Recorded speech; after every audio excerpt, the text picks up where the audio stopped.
కుండీలో బుడపచ్చకాయల చెట్టు మలిసిందండి. చూడండి ఎన్ని కాయలు ఉన్నాయో చెట్టుకి.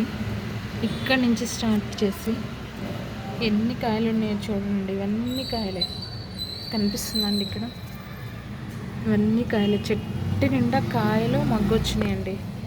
ఇవి పిల్లలకి చాలా మంచిదంటండి. దీంట్లో కాల్షియము, ఐరను, పిల్లలు ఎదగటానికి, నుల్లి పురుగులు ఉంటే దీని ఆకు తీసి రుబ్బి ఇస్తారంటండి.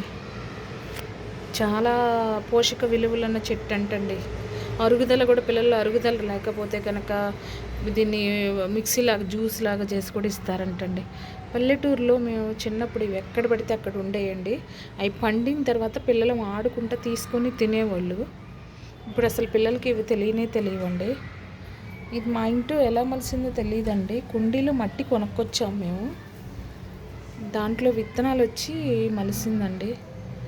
చాలా హ్యాపీగా ఉందండి. మళ్ళీ మా ఊర్లో మలిసిన చెట్టుని నేను చూశానని.